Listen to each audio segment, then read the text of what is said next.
ازيكم عاملين ايه؟ يا رب تكونوا بخير. تعالوا نعمل اكله سريعه بدون لحمه او فراخ. لو اول مره تشوفوني، انا اسمي هدير. ما تنسوش اللايك والشير لو عجبكم الفيديو.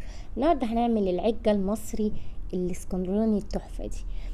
اول حاجه المكونات زي ما بين عندكم في الفيديو: ملح، فلفل اسود، كركم، 7 بهارات، 4 بصلات متقطعين صغير جدا، 5 بيضات، نص كوب دقيق، فلفل الوان لو متوفر، ده كان فلفل اخضر وطماطم، بقدونس وكزبره، وكان عندي شويه فلفل حار ضفتهم عليهم، وطبعا ده اختياري مش اجباري.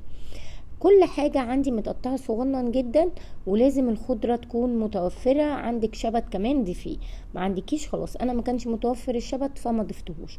رحنا بقى في طاسة على النار، نزلنا بالبصل بتاعنا. ده الحاجة الوحيدة اللي هتستخدم على النار حاليا.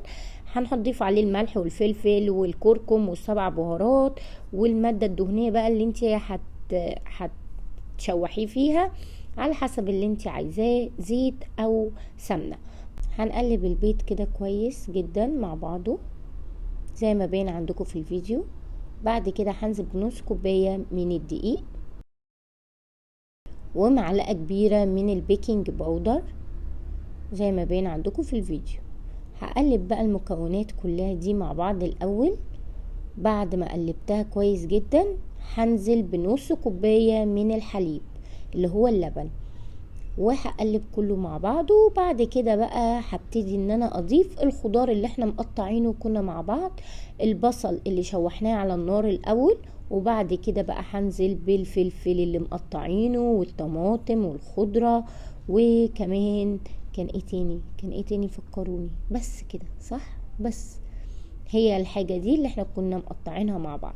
نقلب بقى المكونات دي كلها مع بعض كويس جدا. بعد كده هحضر البايركس بتاعي، هدهنه الاول دهنة زيت، وبعد كده هنقله في البايركس. هيدخل الفرن على درجة حرارة 200 لمدة ربع ساعة، مش هتاخد وقت. وده شكلها بعد ما خرج، شايفين؟ تحفة وقوامها رهيبة. عايزة اقول لكم الطعم تحفة ملوش حل. والكركم مديها لون اصفر كده، جميلة جدا، يعني مديها ريحة ولون فعلا يجننوا. فظيع فظيع. انا هنا كنت بدور على المعلقة او مش عارفة كنت بدور على ايه فاتأخرت. كنت بدور على الجبنة. قلت بقى ايه، اضيف لها تركية كده قبل ما ما اقطعها. فحطيت لها بقى جبنه موتزاريلا على الوش، ودخلتها تحت الشوايه مده 3 دقايق بالظبط، لحد ما بقى اخدت اللون كده، بقت عجه بالموتزاريلا. حاجه كده رهيبه، لازم تجربوها. تعالوا بقى نقطعها مع بعض ونقول بسم الله ونقطع. شايفين المطه ملهاش حل، جميله جدا.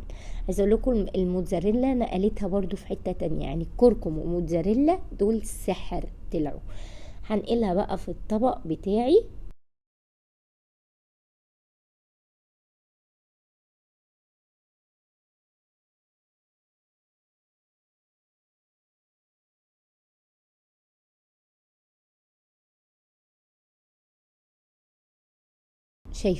شايفين شكلها بعد ما قطعناها وطلعت من البايركس؟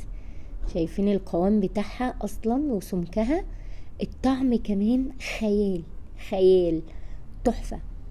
ممكن بقى تاكليها بالمعلقة، وممكن تاكليها تتقدم جنب خبز، اللي يريحك. ودي كانت نهاية وصفتنا النهاردة. تعالوا بقى نقول بسم الله وناكل. يلا بصوا وانا بوريها لكم، لقيتها تدب ضربت شقلباظ ووقعت. يلا بينا بقى ناكل. عايزه اقول لكم فعلا رهيبه. لو عجبكم الفيديو زي ما بقول لكم كل مره، ما تنسوش اللايك والشير وسبسكرايب. انتظروني باذن الله في وصفه جديده وفيديو جديد. باي باي.